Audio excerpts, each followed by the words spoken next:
Hi boys and girls, I'm back with the rest of chapter 1 of Little Shaq Takes a Chance. The last time I read aloud to you, I read pages 1 through 8, and then I paused for pages 9 through 13 to be used in your reading lessons. So now that you've had those lessons, I'm just going to reread over those pages and then continue from there to finish chapter 1. "Oh, do we have to go to that?" asked Little Shaq. "Of course," said Mom. "Have you started your projects yet?" Little Shaq and Barry shook their heads no. "We're starting tomorrow," said Barry. "I thought I'd try painting."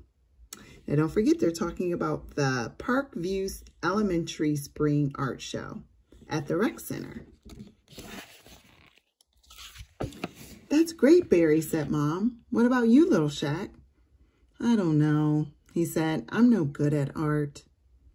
"You've never given art a real chance. You can do anything," said Mom. Just then the doorbell rang.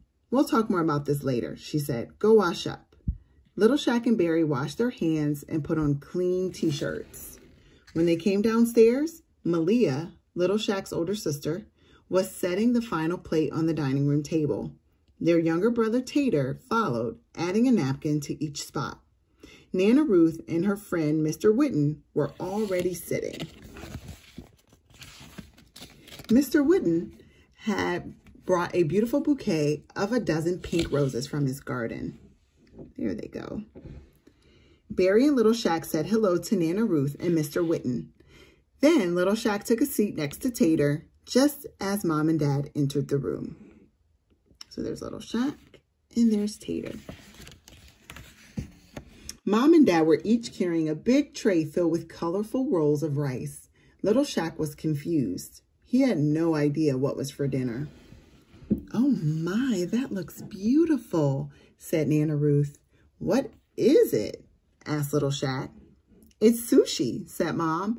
"It's Japanese. I learned how to make it last week." Little Shaq didn't know what to think. It didn't look like any food he had ever seen before. "It's raw fish and rice," added Malia. "What? You mean it's not cooked?" Little Shaq crinkled his nose. "No, thank you." "Oh, Shaquille," said Mom. "Don't be so stubborn. Try to keep an open mind." And if you didn't know, Shaquille is Little Shaq's full name. So Shaq is short for Shaquille.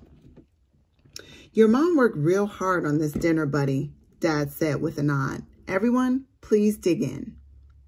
Little Shaq watched as the rest of his family piled their plates high with sushi. Instead of forks, they used 2 wooden sticks to pick up the rolls. "They're called chopsticks," said Barry. "They're fun." "You eat sushi?" asked Little Shaq. Barry nodded, swallowing a mouthful. "My favorites are the spicy ones."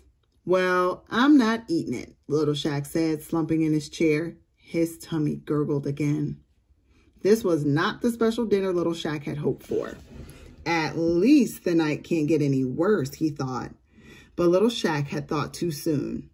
"Mom," Tater yelled, pushing away a plate of sushi. "If Little Shaq isn't eating it, then I'm not either." Little Shaq could feel his cheeks get hot. "Tater, stop copying me," he shouted. "Dad!" "Boys, this is what's for dinner," said Dad. "You know the rule. If I don't like what's for dinner, I can make something myself," Little Shaq recited. "That's right," said Mom. "And you can make Tater's dinner too. You know where the peanut butter and jelly are." Little Shaq slid out of his seat and walked into the kitchen. Tater followed right behind him. Little Shaq took out a loaf of bread, a jar of crunchy peanut butter, and a jar of grape jelly. Little Shaq spread peanut butter on one slice of bread and then jelly on another. He squished the 2 slices together to make a sandwich. By the time he was done, he had made 2 piles of sandwiches, one for him and one for Tater. "Let's go, Tater," Little Shaq said, handing him a plate of sandwiches. They headed back into the dining room and took their seats. Little Shaq watched Tater take a big bite of his sandwich. Then he glanced down at his own plate.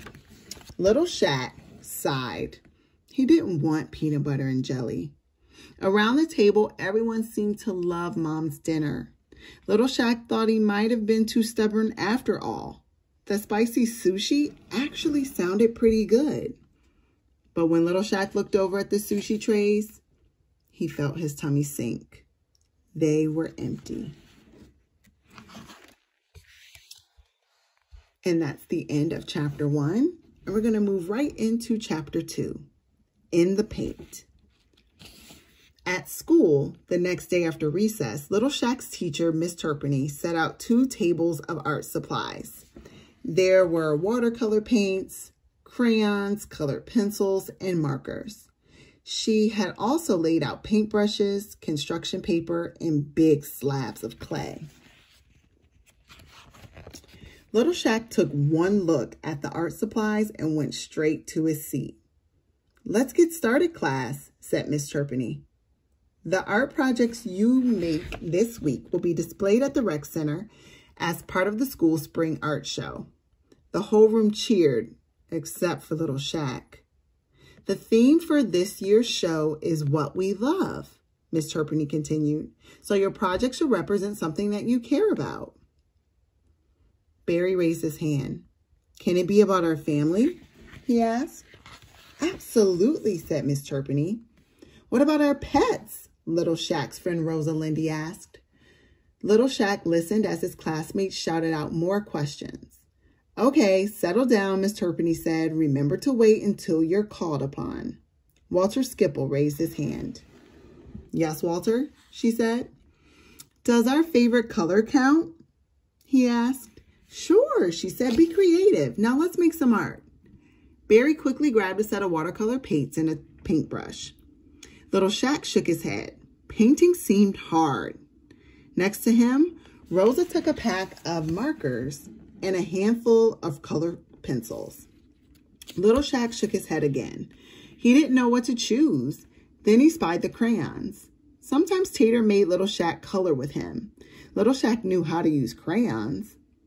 He breathed a sigh of relief. Maybe this wouldn't be so bad. Back at the table, Little Shaq took out an orange crayon and drew a big circle. Then he colored it in. Rosa leaned over. "I didn't know you loved oranges." "I don't," said Little Shaq. "It's a basketball." "Oh," said Rosa. "Now I see it." "Look at mine," said Aubrey Skipple. Walter's twin sister had sketched a picture of her dog, Monty. "No way," said Rosa. "I'm doing a portrait of my cat, Mittens." "This is going to be so great for my newspaper article," said Aubrey. "You're what?" asked Little Shaq. "I'm covering the art show for the Parkview Gazette," she said. "My mom is letting me borrow her camera and everything." Little Shaq glanced down at his drawing. Rosa was right. It did look like an orange.